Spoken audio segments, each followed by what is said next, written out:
Hello, everybody. Welcome to the Pastoral Thoughts Podcast. And this is our special Father's Day episode. And I'm with Dad in the office today. And looking forward to talking with you about the matter of fatherhood. And we're going to celebrate this coming Sunday, Father's Day. So make sure that you go out and get your dad a tie for Father's Day. Pair of socks or something. And I always joke at our church that, Mother's Day is a big celebration, and Father's Day, you give dad a tie, and you're pretty much done for the day. Yeah, right. It may be true. And the role of fatherhood is very, very important and unnoticed, but we do always very much appreciate our mothers at the same time. And there's some ideas behind that. Mom tells you how wonderful you are. Yeah. And then fathers bring you back down to earth. Yeah. I think with moms also is the fact that they really are. I think somebody once said, a writer once said that moms are like the Holy Spirit in the home. I mean, they give a sense of the spirit of the atmosphere and everything. Nurturing and so forth. Yeah. Right. And I think that's so critical because we don't have much of that anymore. No. It's everything's business. Yes, it is. And it doesn't give a sense of well-being. Children are add-ons, and we farm them out because it's more important what we acquire, what we have parked in the driveway, how many bedrooms the house is. Yeah. I grew up with 4 boys in one room. I feel bad for these that have their own room. Yeah, it must be a boring life, huh? Yeah, they have to go to bed when they go to their bedroom. That's when all the fun started in our house. That was bedtime. Yeah, until Dad showed up. Come up after because his room sitting I imagine the noise levels just gradually increased as you start out quiet and then that's true. Or you jump off from the bunk bed down onto the floor and next thing you know there'd be downstairs a voice. Big thud. Yeah, there'd be a voice. Hey, quiet it down there. Get back to bed. And then so we'd be quiet for a little while. Next thing you know, he'd come up the stairs and get us in shape. But we did have a lot of fun. If you had odds with one of your brothers or whatever, there was always another one you could hang with. And you were the baby boomer generation, and during that generation, when people came home from the war, they appreciated so much just having a home and having a family that completely fulfilled them.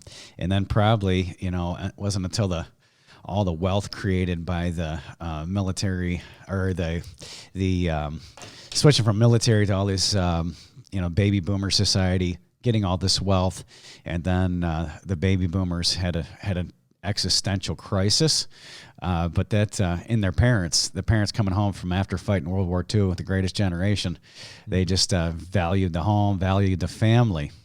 But they came out of the Depression as well, and the thing is even then, I can still remember my dad here living in Webster and growing up in Webster, and his mother, there'd be a knock at the door, and there'd be some fella that had ridden the rail into the town of Webster, got off just looking for work, said, "You got any work we can do?" And he would say that his mother would say, "Well, I don't have any work for you, but if you come around back, I'll put a meal out on the porch."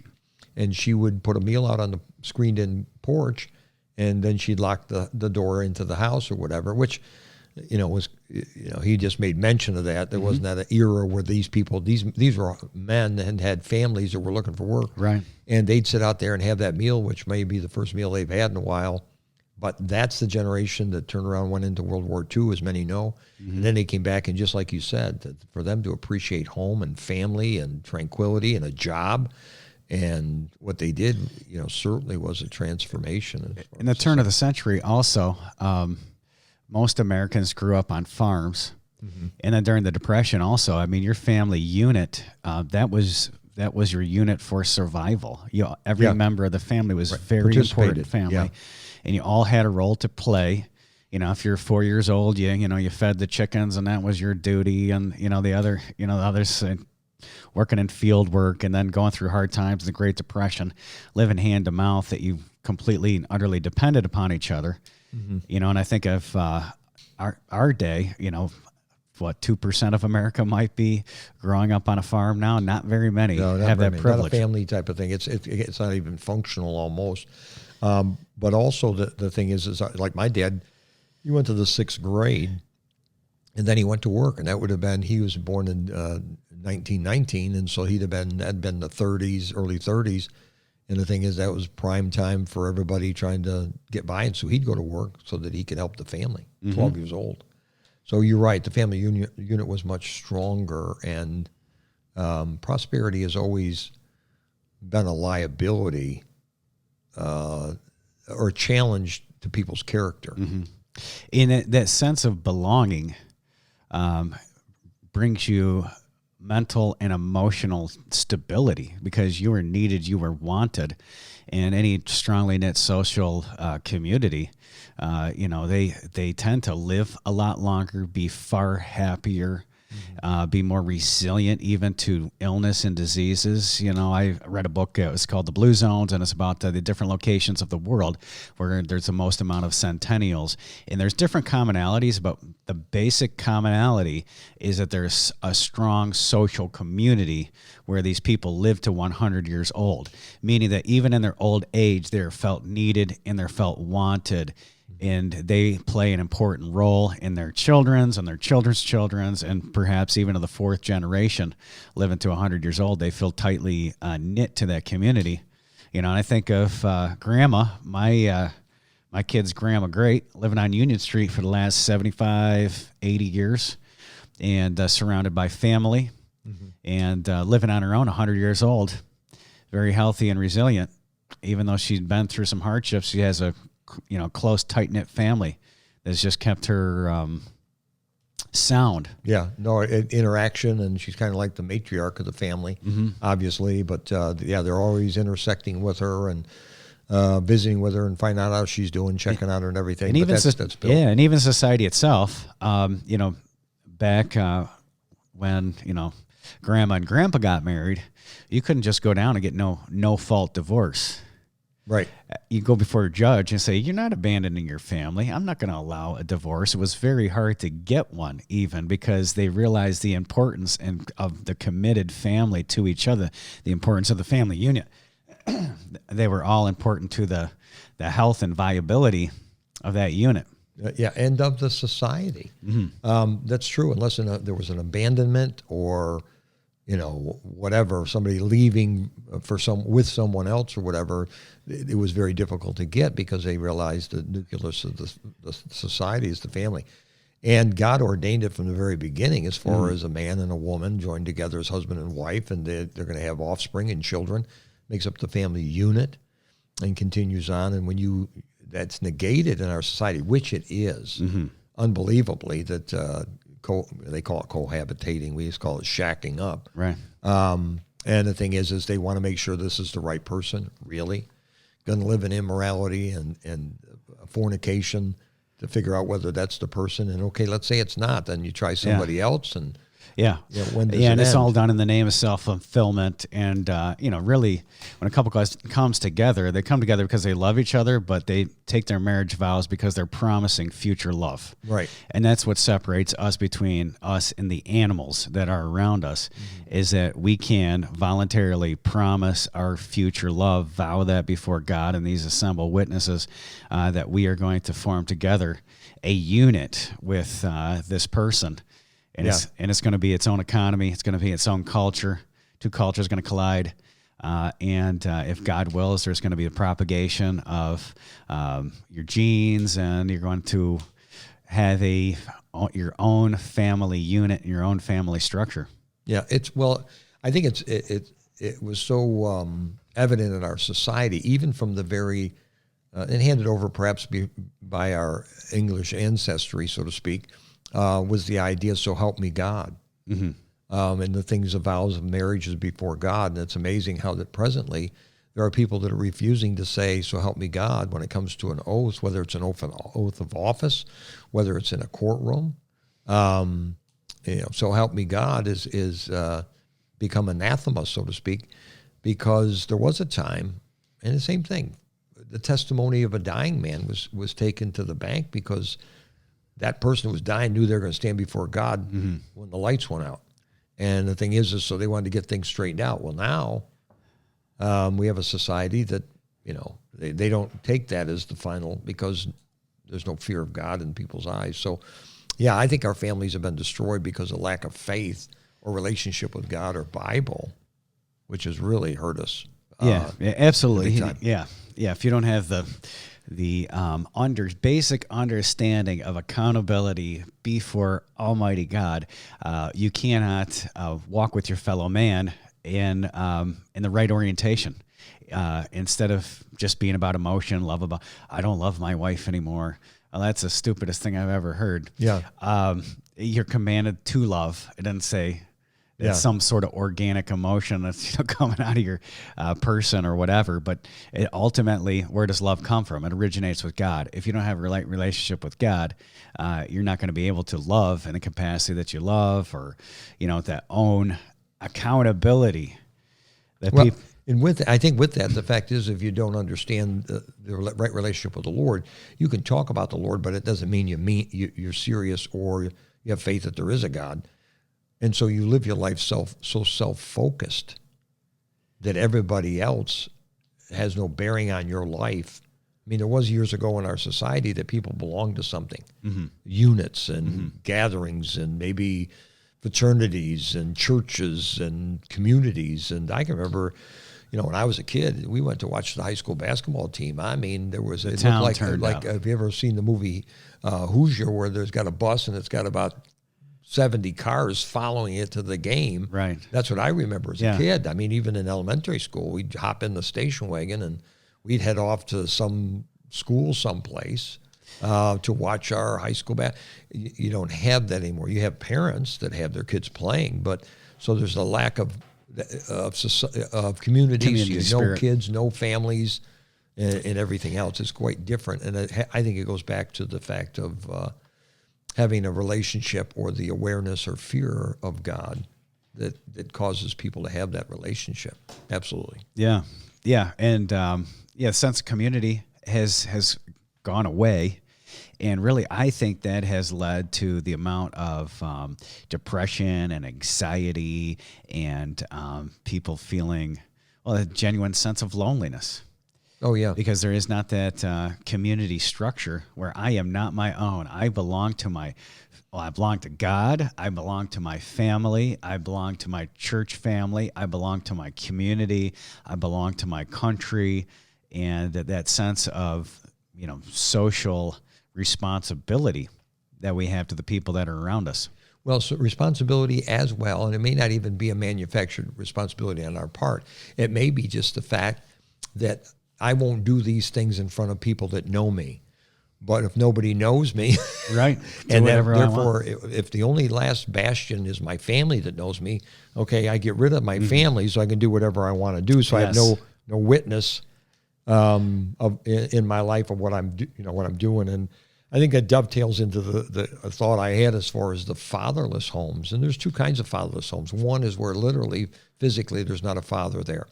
The other one is the father is there, but he's really not there. I mean, he doesn't function within the family structure other than the fact that he comes home, sits on a chair, the kids do their thing, he does his thing, and he says, hey, I make sure they have food and a bed to sleep in and everything else, but there's no community or no society there or interacting where there's a devotion towards one another because of the interaction.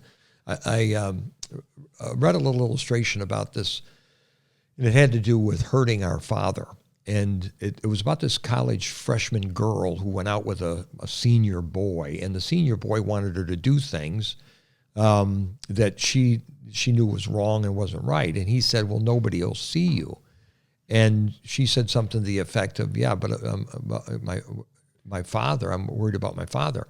And he said, are you worried about what he'll do to you? And she said, no, I'm worried about what I would do to him. Yeah. In doing this wrong. Right.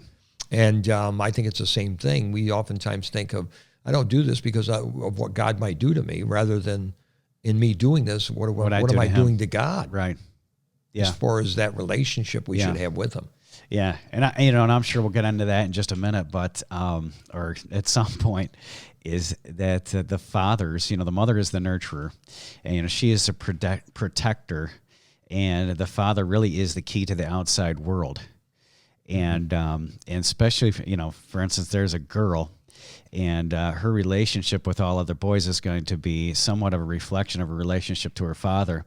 And if she has a nurturing father who loves her and cares about her, and, that's why I tell my daughter that she's pretty, because I don't want her to run away with the first boy who tells her that she's pretty, and try to give her attention, talk to her, communicate with her, because she's already got a man in her life.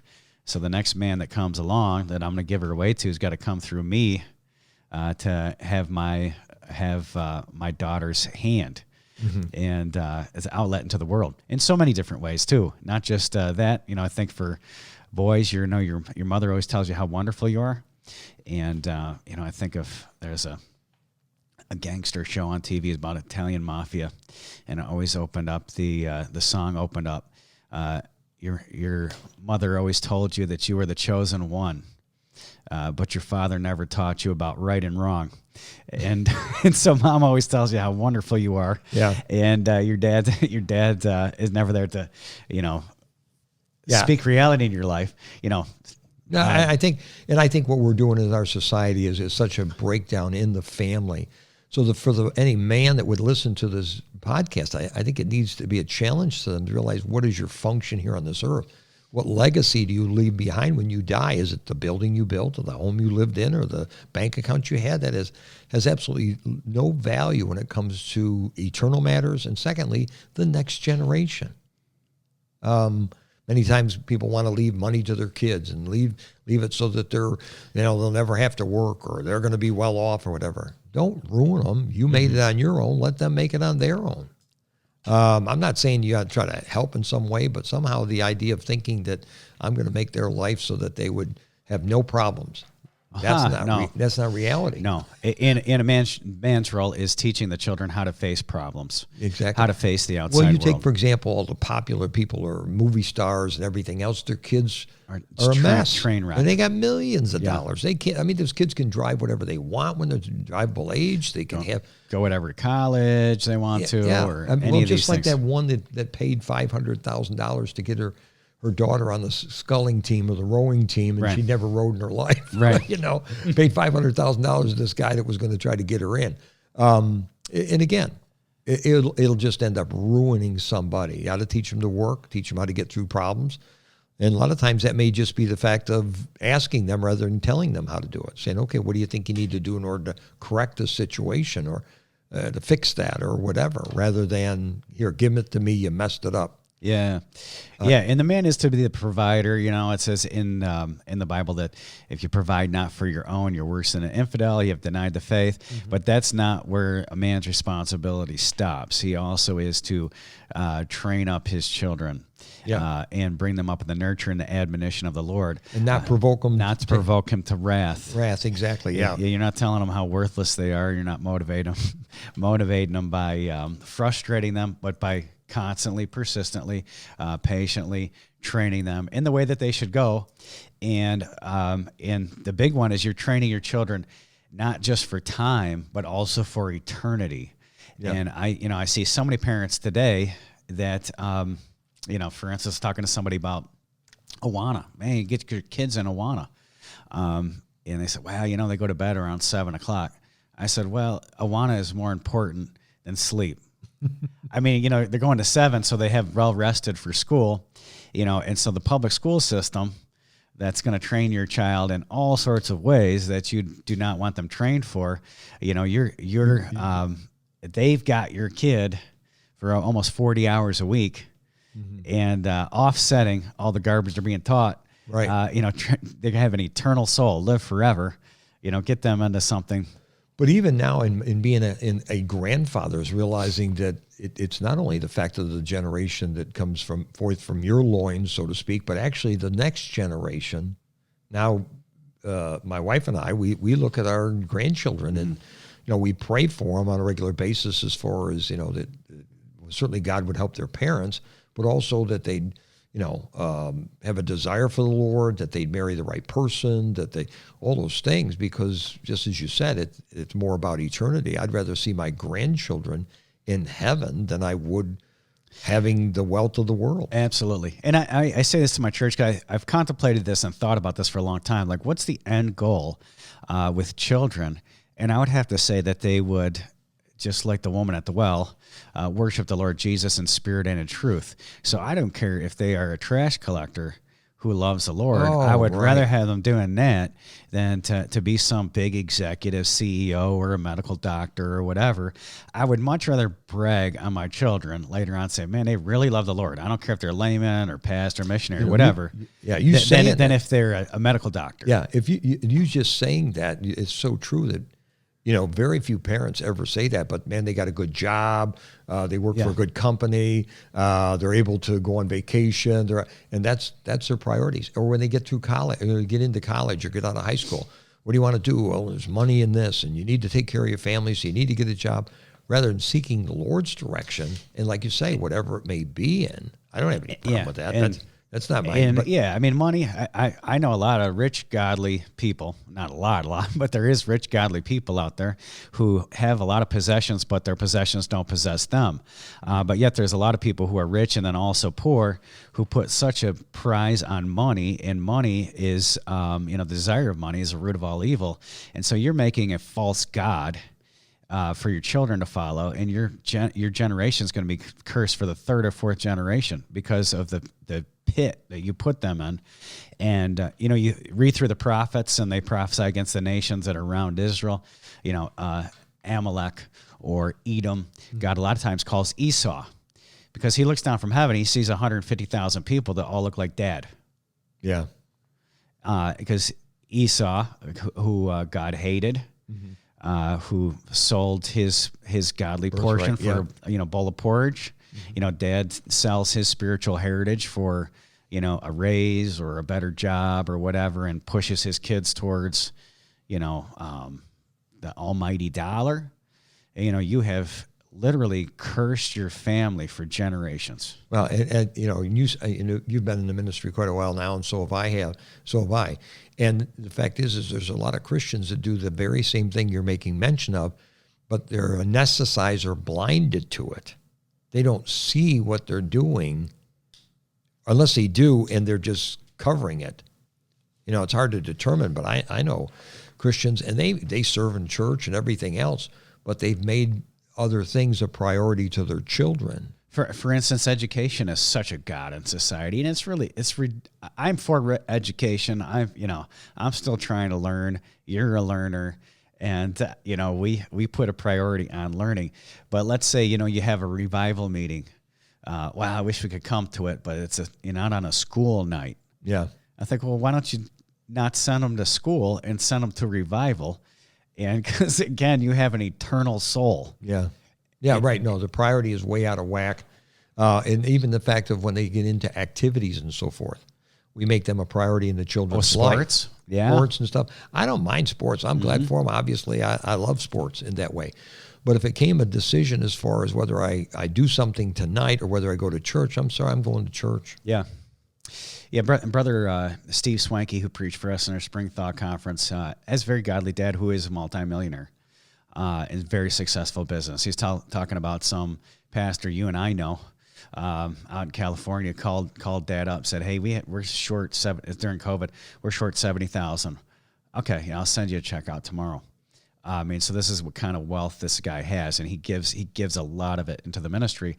But he has 12 kids. Every single one of his 12 kids are in the ministry, which is amazing. Yeah. But he tells Steve, he tells a story about he was very good at baseball. He's on an all-star state team, and it's on a Wednesday night. He's out there pitching. He's a pitcher, fast pitch. And he hears a voice calling to him from the pitcher's mound. It's his dad. Come on, Steve. It's a Wednesday night. It was time to go to Bible study. He got called off the pitcher's mound, and he said he got in the car. And, how many parents do you know would do? There's deacons and pastors that would never pull their kid out of an all-star game. I remember the story that he told Steve. He said something about that's only temporal. Yeah. Or something to that effect. He said baseball's going to go away. Oh. He says you're going to have God forever. Yeah. I mean, there's wisdom right there. Right. And, you have set that boundary and that priority. And some people say, well, that's legalism. Like, no, it's not. It's called love. Yeah.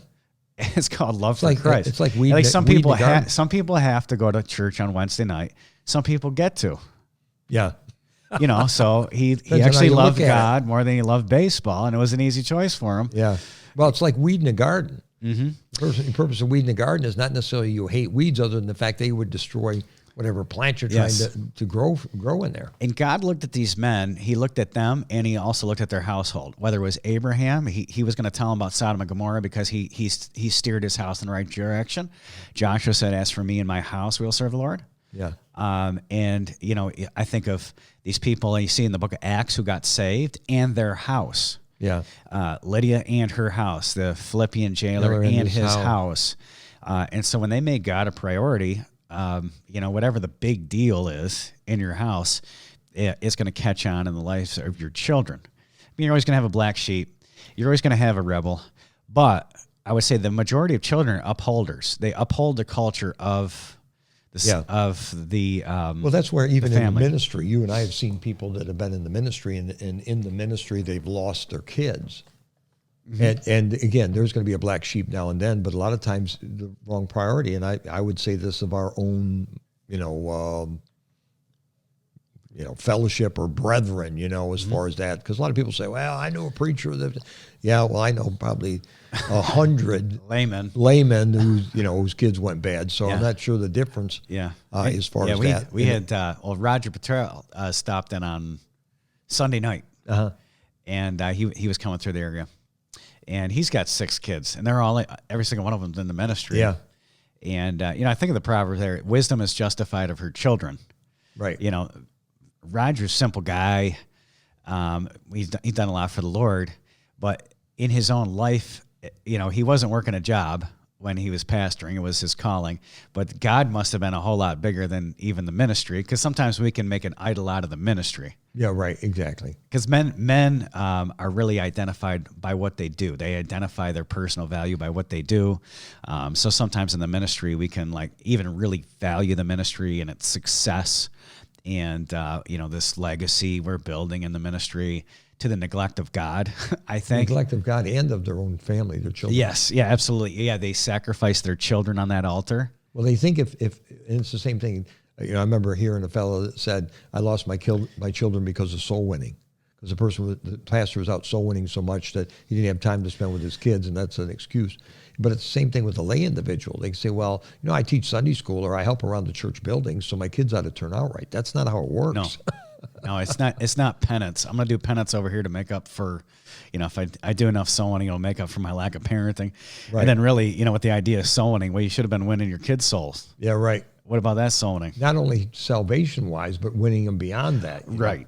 Yeah, no, that's true. I brought a little clip here. I'm gonna read some of the things. It's from the U.S. Census Bureau and U.S. Department of Health and Human Services and Center for Disease Control, and we know how the Center of Disease Control wants to run our lives, and other agencies. And this is what they reported about children from fatherless homes. Now, again, there's 2 kinds of fatherless: one that's there but he's not fathering. And then there's one that's just not there. He's absent. He's got his own life to live. He's got something better to do.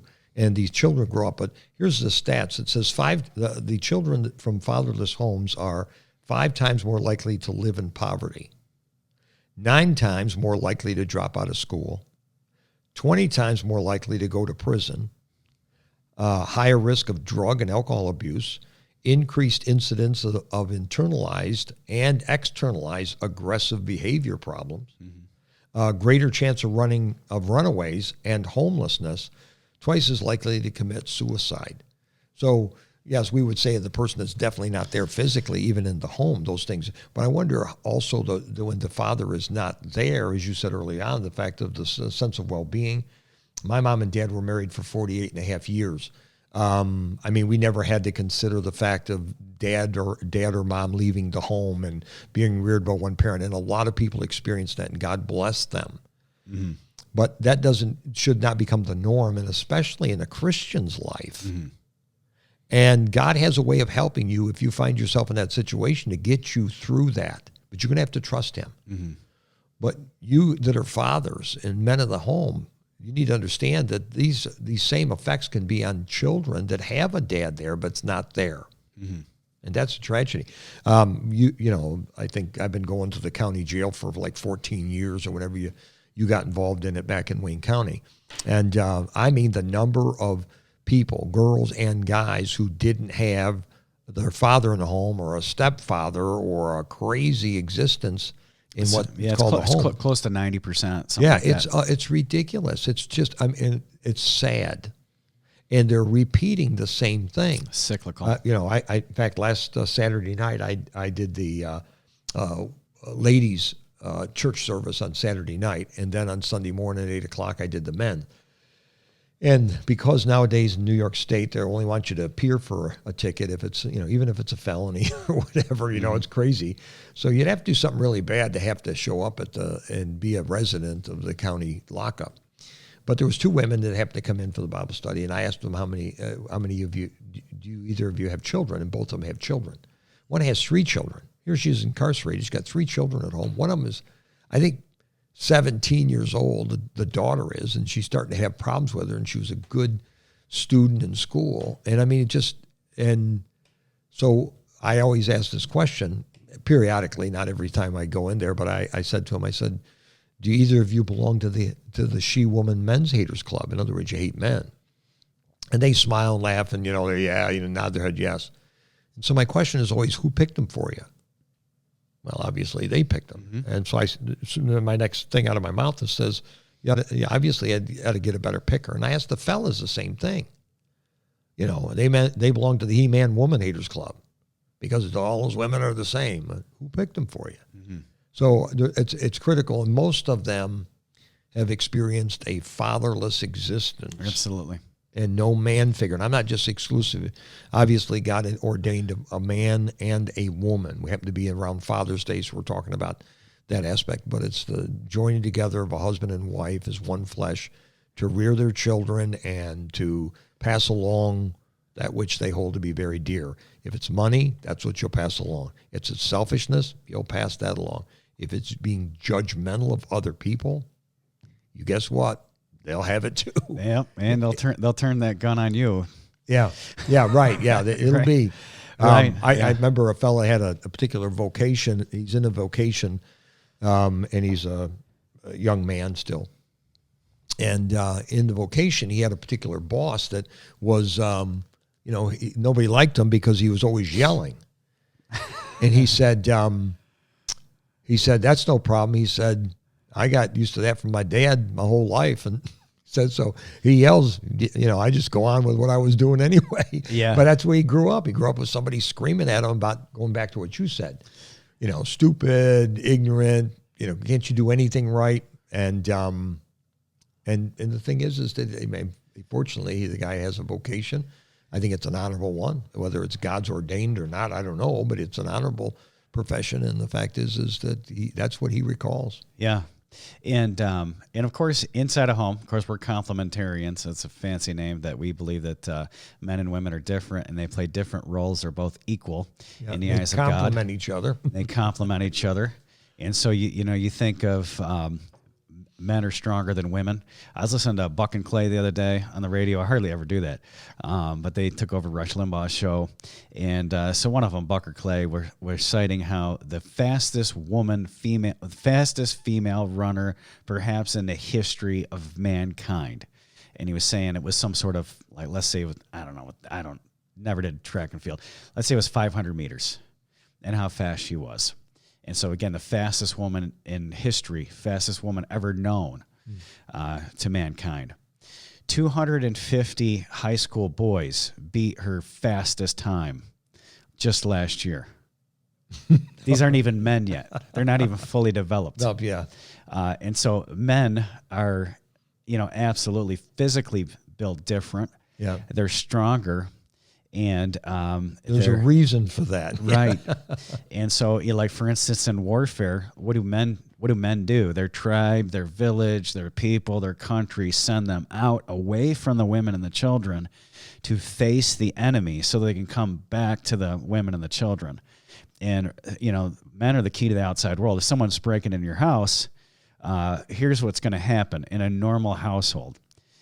So the guy is going to go face the attacker. He's going to go to where the noise is, where the bad guy is. Mm-hmm. The women are going to run towards the children. That's like their natural impulse. You see a woman run to and lay over her children to protect them. Right. That's a woman's instinct. The man is, I'm going to go face the enemy, forget about the children right now, and then I'm going to come back to them. I remember reading, I can't remember which Navy SEAL it was, but he was over in Iraq, and he was staying in one of Saddam's castles, and he was going to take a picture of the room that he was staying in, because he's staying in a castle. Yeah. They're occupying a castle. And then he was going to take a picture for his wife, and he thought, I better put some pictures out. So he put the picture of his wife and his kids all around the bed where he was sleeping in this really elegant room, took the picture. But then he says, as soon as he took the picture, he took all those pictures and he packed them away. He says, when I'm out at warfare, I can't think about my wife and children. I got to stay alive so I can go back to them. Yeah. Wow, that's true. And so the man is the key to the outside world. And, typically it's the man's responsibility to be the provider. And he's going to go out on, the hunting trips to bring meat back to the family, or he's going to be the main guy out in the field. He's bigger. He's scarier. He doesn't smell as nice as mama. But for the boys, he is going to be, he's going to be their element to teach them how to fight, how to wrestle. Like even a young man growing up, he doesn't know how to play fight unless he has a man in there, no one to stop. That's too far. That's hurting. That's not play fighting anymore. Right. But little boys grow up, fight. What are they doing? They're practicing for the outside world. Little Johnny comes home and he's got a black eye. Well, mama goes berserk. I mean, her chosen one. I mean, the greatest kid that ever walked the face of the earth. Everything he does is golden. The little scribbles that he has on the paper with his crayons are the most artistic thing ever. She puts them up in the fridge. I can't believe someone would hurt Johnny. I'm going right down to that school, and I'm going to defend Johnny. Dad goes, hold on. Who'd you fight with? Okay, what were you doing to him? Dad's going to figure out how to balance this all out. Yeah. No, that's true. When you think of them people that go off to war, the ladies still can't figure it out. They know they're supposed to, or they're obligated by law, or basically if they're drafted, conscripted to go into war, or whatever the case, but the women still can't grasp that. Yeah. But men can. Absolutely. And the most dangerous thing that you can ever do in warfare is put women there with the men, because the men are not going to be thinking about attacking the enemy. They're going to be thinking about protecting the women that are with them. Yeah. Right. And so the protection element. And, Dr. Jordan Peterson always says that, with the man, what you need to do is become the greatest monster that you can possibly be. Be the most fierce, strongest, capable man. So then you can offer your strength to your woman and to your family. Right. And, and really. And I think maybe we'll go to Mother's Day on this just momentarily. The fact is that some of our society, that they've trained women to think they were equal with men. And I don't mean the fact of God got 100%. We're saying equally different. Equally different. Yeah, that's a good way to put it. And the thing is that there's a certain complement that it is to each other. And we got to find that, because what we're doing is we're losing it. And women are thinking, and you see it now, this women's lib, you mentioned it a little earlier today.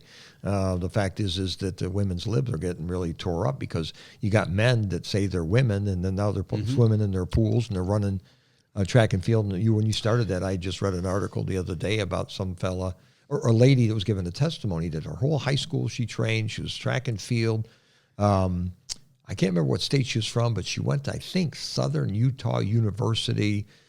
I don't know if it was a scholarship possibly to run track and cross country and everything else. And she remembers the day, and she's writing against the idea of having these transgenders, run against the women. And there's a reason for that. Mm-hmm. But she had made mention of the fact that one day her coach said, now, I think it was the University of Wyoming was coming down to run against them, and he wanted to know that there was a transgender on the team.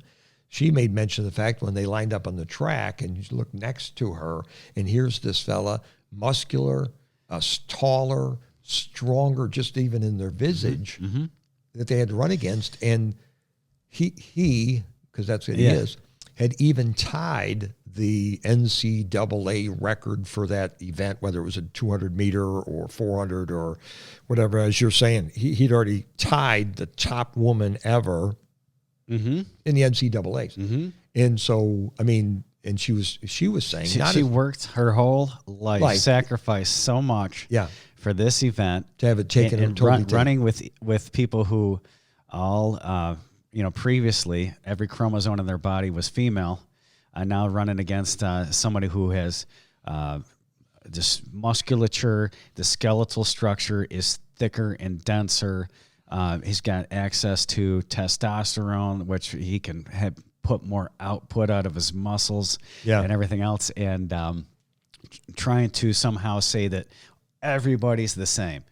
And somehow that's science. You can't, like they say, you can't fix stupid. I mean, it is the craziest thing when you think about science, that's a man, that's a woman, that's the way they were born, that's the way they're going to die. They can call themselves whatever they want, but that doesn't change the fact. They want you to enter into their fantasy. So why do we need men in the home? So our boys have an example that they by nature will follow by virtue of whether it's fighting, running, competing.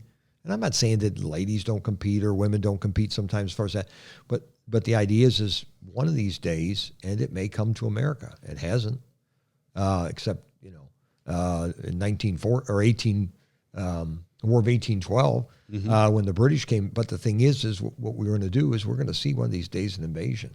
Yeah, every 25 years, America is in a major war. Yeah. Historically, yeah.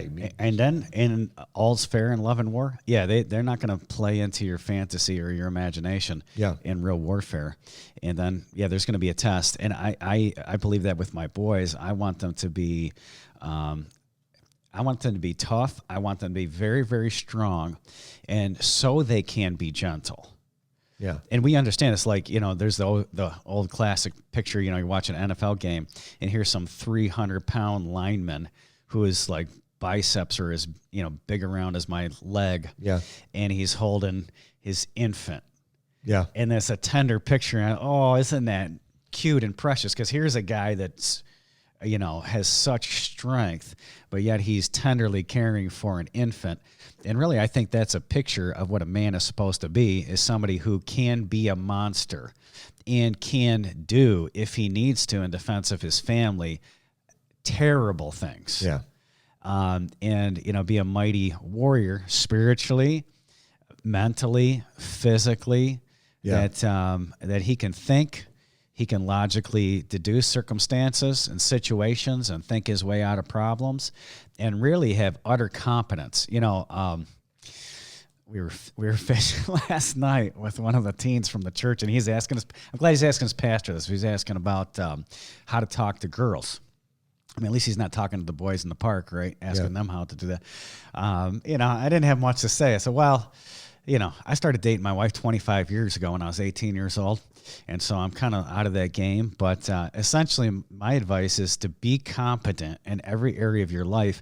And really, if you're competent in working, you're a gentleman, you'll have to beat the ladies off with a stick. Because ladies are looking for someone. Yeah, they're looking for somebody that's that way. Feels a sense of well-being, and yet is kind and whatnot, rather than arrogant, self-righteous, condescending.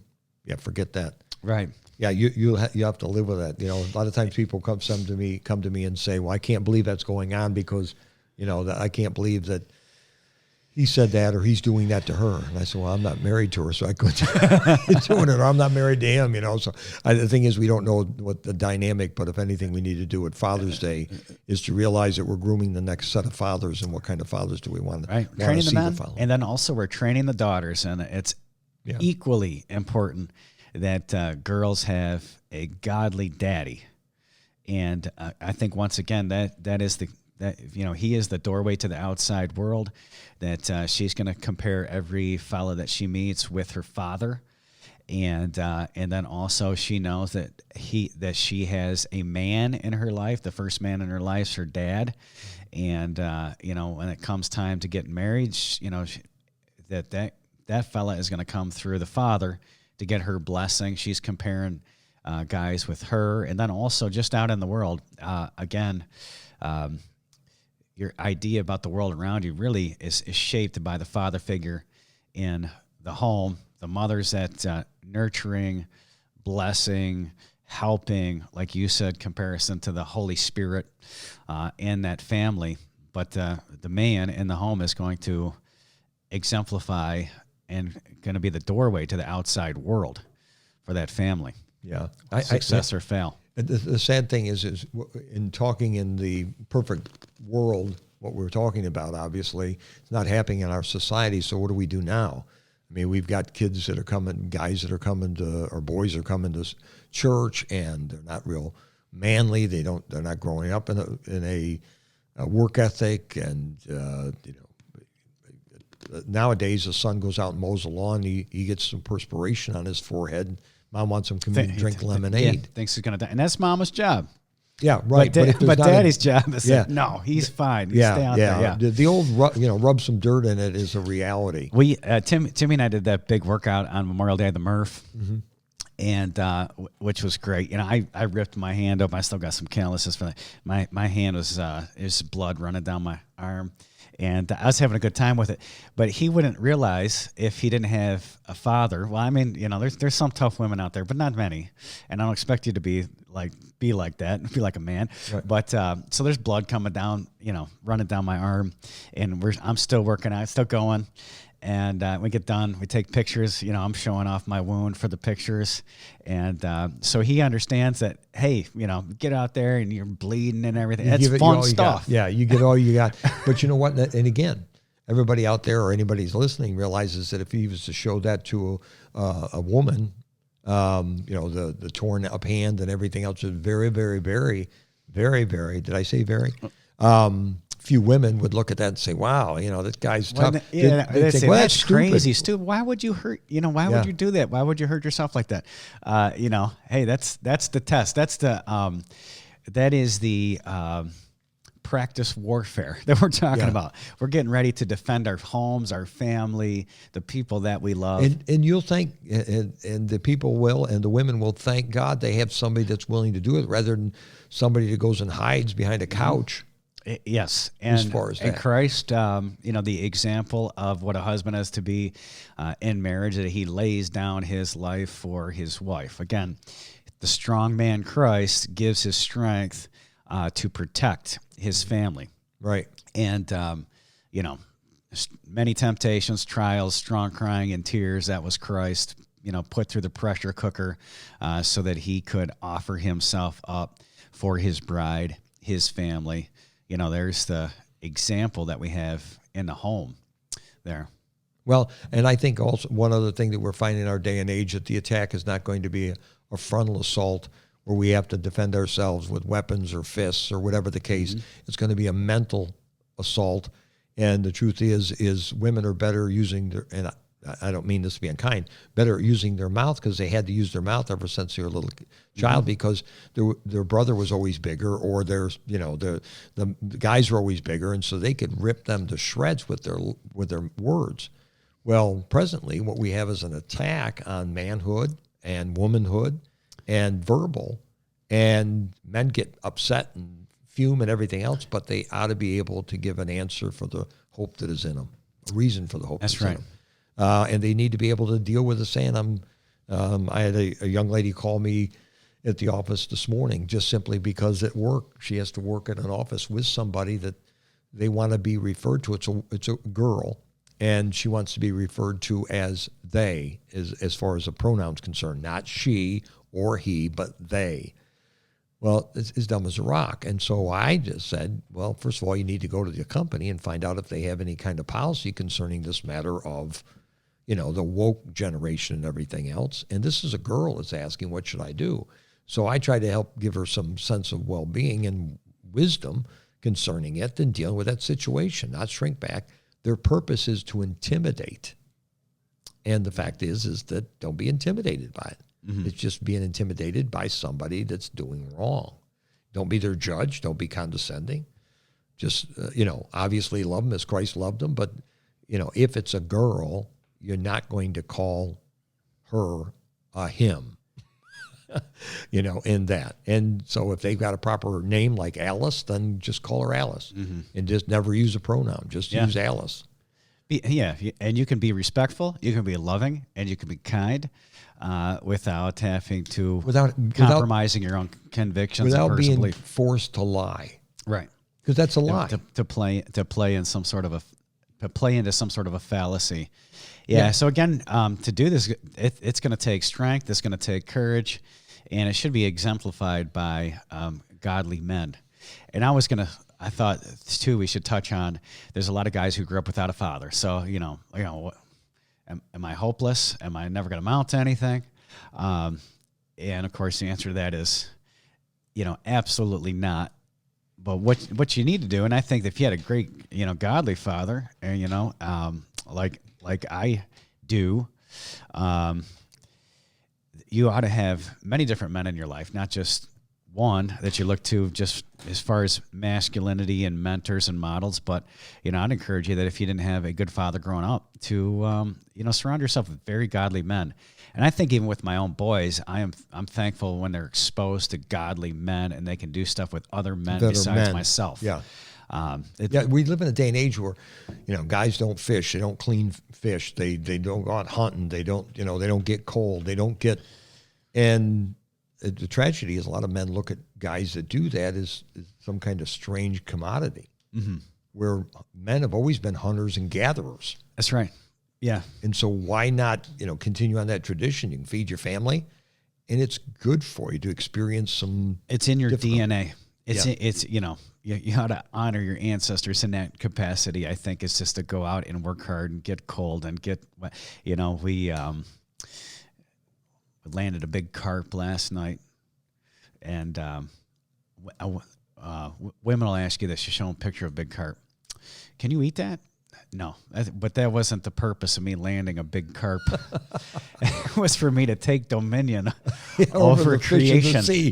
And I see a big fish out there. We had a plot. We had a scheme because last week when we went fishing, we saw all these big carp and they weren't biting at anything. I thought, well, let's bring corn, and then John threw out some corn on a hook, and man, it took that bait, and we had a struggle and got that thing finally after fighting it for a while into shore. And my son Timmy got down in the water, and as soon as that, I told him, get down past, don't get between the lake and that carp, don't get in between the shore and the carp, get between the lake and the carp, and then chase it into the shallow and then kick it up on the shore. So we landed this big carp.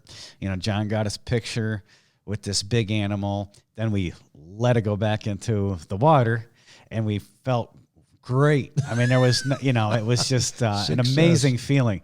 But our ancestors have been doing that for thousands of years, trying to figure out how they can land this creature and how they can take dominion over the wild, bringing order into chaos. Here's the sea monster, and we tamed it. I don't expect my wife to understand what it means to go out in dark city in the morning and sit up in a tree stand that's hanging on the side of a tree at 25 feet high and strap myself to the tree and sit there in abject silence, waiting for the quarry to come by and for me to take an archaic weapon called a bow, an arrow, and do what I can to stay. She can make fun of it, and she does. But the thing is that I don't expect her to understand it. No. And she doesn't. Yeah, and no, like, she doesn't. Why? Why would you waste all that time and everything? I remember one time I came home for deer hunting for a couple of days, and after a couple of days I was bow hunting, didn't get anything, and she said, "Did you get anything?" I said, "No." She goes, "I did. I hit one with a car." So, but the thing is that I don't expect her to understand it because we're not the same. Not my thing is not every man has to be hunting or every fish, but the thing is that. There should be some outlets and some exercises. Yeah, really. There needs that you to have be a in your challenge. Life in their life. They need to go out with the men and boys, the father-son get together, fishing trip. Controlled adversity. Yeah. Some sort of adversity. We used to camp, face. Years ago we used to have father and son campouts, but you can't do it anymore because of the perversion that's pervasive in our society. And that's beyond my comprehension. Mm-hmm. That, the reason being is because the man is not a protector anymore. Yes. He's, his cells say he's a man. How about this saying? I heard this and I thought, that's a genius way to put it. A guy is like an old pickup truck. He drives the straightest when he's got a heavy load in the back. And so, you give a man a wife and a family. We were just talking about this earlier at lunch, that single guys, a lot of times if they haven't gotten married, they're stinking weird. Yeah, right. It's somehow they don't have a about balance. Yeah. they're just off in left field or right field, or just they don't have a lot of balance in their life because guys were made like an old pickup truck. They're not going to drive. They're going to be squirrely unless there's a heavy load in the back. They got a responsibility to do something and point in a certain way. They can be all over the charts. And that's why young men don't seemingly I don't want to say they get married. They should get married early, but how they can be, through the years and whatnot. I think it's a natural process. I understand that God made some eunuchs, but the thing is that when young men, they just haven't matured to the fact of assuming responsibility because nobody showed them or nobody taught them. And they're probably absolutely intimidated by it because they haven't seen it demonstrated in their own life. Yeah, that's probably true. It's new to them. Right. Yeah, in that way. And even if the man did work and provided for his family, if he's got the wrong attitude about it, yeah. Right. I work 40 hours a week. I've done my part. Yeah. Let him stay home and take care of the kids and clean, do the dishes and cook the food. Yeah. He'll be begging to go back to work. That's right. Work will be like a vacation to him. Yeah. No, that's no doubt. Yeah. And I appreciate the balance. It's too bad our military has become a social engineering group because at one point, and usually during war, and I hate to say it because it sounds like it's a matter of losing your life, but it causes them to have a sense of well-being. I know in the 60s, I don't want to say I wasn't old enough, but I wasn't part of the draft. I was part of the lottery, and my number was high, and I was in college at the time. And a person could make fun of that and say, well, you never got, and that's true. I wasn't in the military. But I'll tell you what, I did know a lot of people that got drafted. A lot of people went off over to Vietnam, came back. And it was amazing. They still were only 20 years old or 21, 22 max years old. But in a sense, they were old men. They were mature. Yeah. And between the ages of 18 and 22, I don't think, scientists would say your brain isn't even fully developed yet. But between 18 and 22, that's the majority of people who have died for this country have been in that age group right there. And then, you have guys coming back from war, and they have been used to working together, tightly knit together for a common end, goal, and purpose for something far bigger than themselves that they're willing to die for. And that somehow gives them understanding and how they're supposed to function in society. Yeah, well, it gives them a sense of value, but also this, what's really amazing, they'll come back sometimes, and because they are like an amoeba that's left out in the sea, they don't see the camaraderie, they don't see the purpose, and they'll go right back into the military or into, harm's way because, not just the rush or the adrenaline, but the fact is it's a deep, deep sense of belonging. Yeah.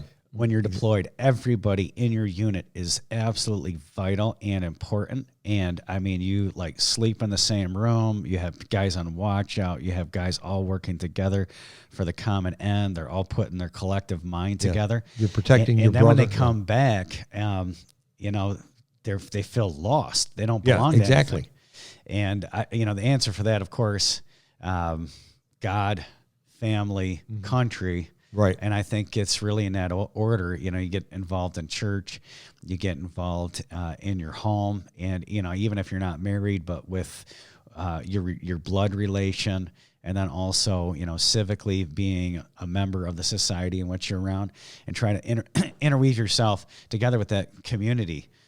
And I think, again, back to the fatherless women or men who might be watching this, is to mark out different mentors. And I really think too, having a good dad, it's just both my wife and I, our parents are married, have been married, they'll, and they're, you're coming up on 50 years sometimes. Yeah, just turned 48 years of marriage. So coming up on 50. Yeah. Julie's parents the same way.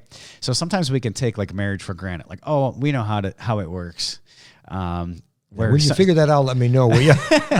Or they kind of where you can have somebody coming in from like broken homes and they can have way better marriage than my wife and I because they went to the Bible and redefined everything and then followed out God's pattern. And I think it's the same way with fatherless children.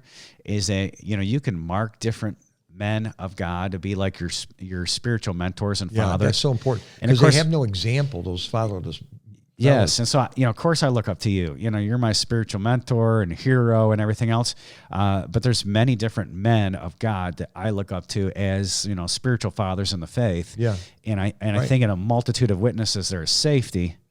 And I remember John Jenkins is coming this summer to preach a revival.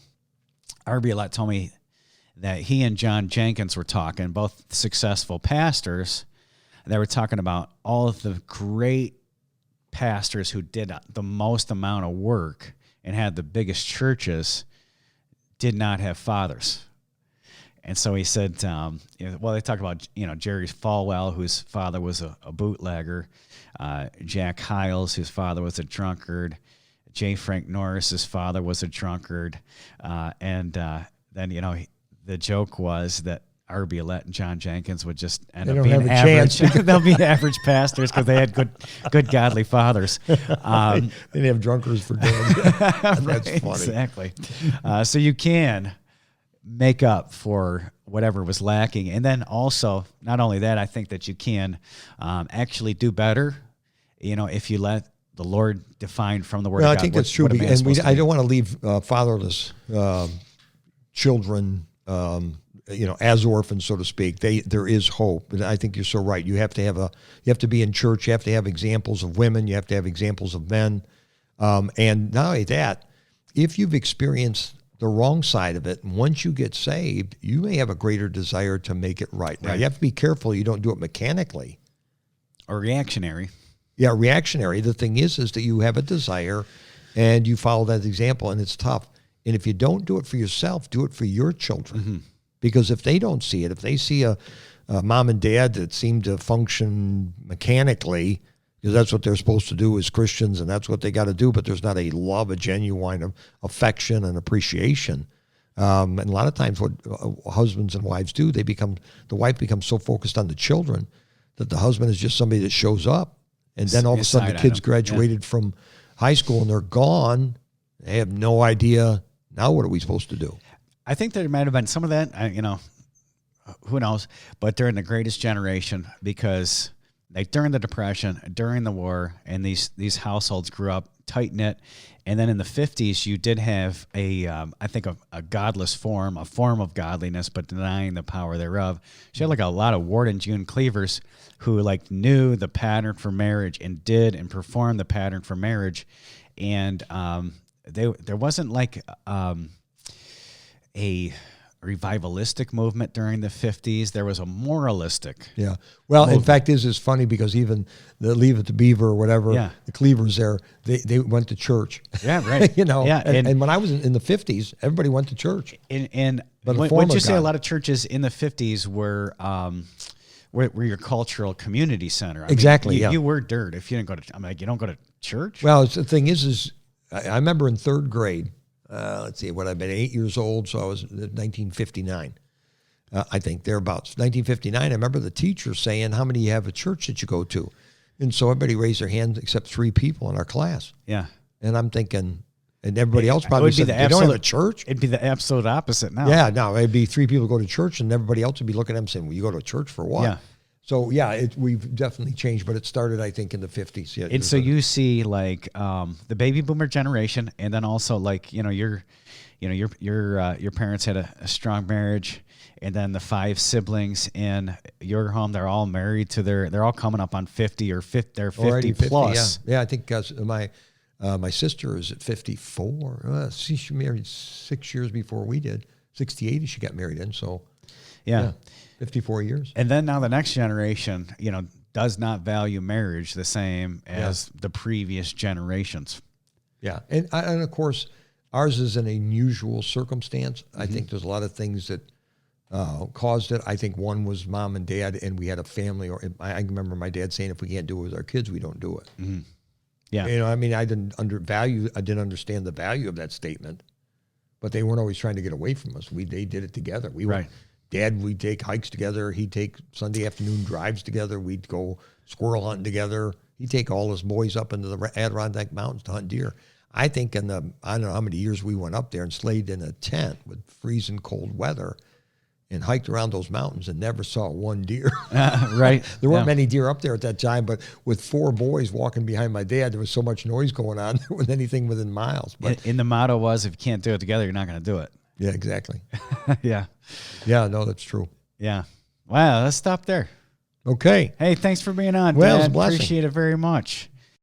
Thank you so much for watching or listening to the Pastoral Thoughts podcast. We'd love to hear from you. Please reach out to us at pastorthoughtsmail@gmail.com. Also, if you want to check out more about our ministry here, you can visit pastorjack.org. I do have a blog that I do write. I'd love to have you as one of my subscribers there. Also, if you enjoyed this video, please like, subscribe, and share. We'd love to hear from you. Thanks again for listening. God bless you.